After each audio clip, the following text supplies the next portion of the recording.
Hey guys, I'm going to review for you my Ultrasabers Prophecy V3, and this one was my first Ultrasaber, and it's also arguably one of my favorites actually. I also have the concealer back there, as you can see, and as far as comfort, this one takes the cake. It's narrow, it's small, and it fits really well in your hand. It's light, and it looks awesome too. It's really well designed, really well machined. I'll go through some of the features more in depth for you. Here's the pommel down here. And you can see it's got a cool little design on the outside, and this is removable and MHS compatible. So you can take this out, and you can also buy new pommels on the Ultrasabers website for this saber, and the pommels aren't too expensive either, and you can just customize it to however you want it to look. And me, I put a little piece of styrofoam inside underneath because the batteries actually do rattle around a little bit. And you can see I went with standard setup, so 4 AAAs, and up inside there, here's your electronics for it. Really clean up in there. There's not really any mess going on like a lot of people have been complaining about. So that's false, don't listen to that. And all of my Ultrasabers, my electronics, have been clean and well done, so that's not a problem for me. And you can see you've got a Covertech knob here. This comes standard on your Prophecy, so you can carry this around with a Covertech wheel. I'm sorry, this is the Covertech wheel. You can carry it with a Covertech clip and just hook it right on your belt. So if you're going to a convention or anything like that, I actually was using it for a costume day in my school. And you can see that's also where I got this little mess going on. I bumped up against a door with it. I'm not too upset, but this was not like it. This isn't how it came. So just so you know that was my fault. This is the guarded latching switch, and it came in blue. I didn't request that. It looks really cool. I really like that. And that's just your regular switch. I'll get to that in a minute. Here's a choke point that's really comfortable to hold. There's also one up here you can see. You can hold on there. A real nice two-handed grip or a one-handed grip. You see grooves right here. More decorative than anything, but they look really cool. I've seen a lot of people put some rubber strips down in here. I like how it looks indented, so I just leave it like that. And here we've got little access holes. This one, in the picture on their website, you can see through it, and I've seen some people have theirs so you can see through them. Mine, the LED module, is right about here, so it covers this hole up. But this one though, when it's turned on, you can see the light shining through it, and it looks really nice. That's one of the best features of this hilt, in my opinion, is just that little access window. Here are 2 gold knobs here for decoration. These actually hold the blade retention screws. These do come off though without the retention screw. Well, not this one, I guess. This one had it. That was weird. But for the most part, if you're going to want to take the blade out, you need to order their blade retention wrench. And you just put that inside of here and you spin it, and that'll take the screw out.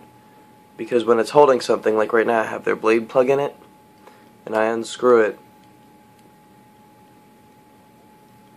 this is going to happen. Your blade screw is going to stay in there and still support it. So you need the Allen wrench for that. If you have a lot of Allen wrenches at home, of course you don't need to buy one, but the wrench is only $1, so it's not that big of a deal. But as far as the blade plug goes, I highly recommend having at least one of these on hand, because they're important to keep the LED running and safe without getting any dust down in there. And it's also a safety issue if you've got just a straight LED turned on and somebody brings it across their face. you're going to get some eye damage because these things are bright. And I'm not just saying that. I'll show you here in a minute how bright they are. I've got this one in Adagen Silver, and I also have some Lee filters, and you can view one of my other videos. I go through a bunch of the different colors I've made with those. I'll post a link to that in the description for you guys if you want to look at that. But this, I'm just going to be showing you just the Adagen Silver. And this does not have sound because this is, as I said, my first Ultra Saber. I wasn't really too sure about the company. I was a little bit worried, so I didn't want to spend too much money. But in the end, I'm actually really glad that I didn't go with sound because, I mean, it's just nice having a saber without sound. I don't have to worry about having it being too bright, or not too bright, too loud. And it's just, I can turn on and look at the colors, and with this Adagen Silver, I can change the colors without having to hear the activation sound come on and off and on and off and on and off. So it's a good choice. I mean, don't rule out not having sound just because it won't have sound because it's not a lightsaber. Don't worry about that. I mean, if you're on a budget too, going without sound is a great option. So you can see with the blade plug, let me see if I can get the right angle there, you can see the centered hole, and that keeps most of the light from shining through out into your eyes. So I'll go ahead and put the blade in for you guys so you can see what that's like. Here's the blade plug. You can see it's just a little piece of plastic with a little center chunk there. Set that to the side. And I went with the Ultra Edge blade for my silver. I also have a mid-grade blade back there on my consoler. And with the Adagen Silver, I prefer mid-grade. That's just a personal preference. I think it looks better with the mid-grade on console. The green, I like that look, but for Adagen Silver, I prefer mid-grade. I'm sorry, I prefer Ultra Edge. The Ultra Edge, what it does is it quite literally brings the light to the edge of the blade.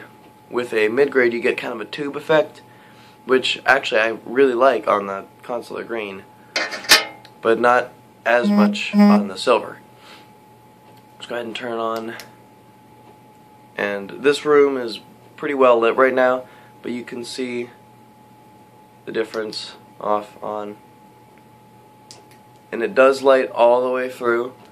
There's no dimming towards the edge. I'm going to go ahead and get the lights for you guys. Now you can see how bright this one is, and it really fills up the entire room with light. It's awesome. And the hilt is comfortable to hold. It's a nice two-handed grip. You can see the accent light here. You can spin it real easy because of that nice choke point up there. This is one of my most comfortable hilts that I own. I highly recommend the Prophecy. And Ultrasabers. Just go to ultrasabers.com and you can make your own custom lightsaber. You pick your blade color, you pick all your options, everything, and it's just a really great service. And so yeah, the Prophecy in Adagen Silver, really nice, really comfortable, highly recommend it. I'd give it probably a 100 out of 100. It's perfect. I have no complaints about it whatsoever. So yeah, definitely if you're looking at a new lightsaber, check out Ultrasabers, because they're probably going to have one that you like. They've got tons of lightsabers, tons. So, thanks for watching. Like, comment, subscribe, do what you will, and have a great day.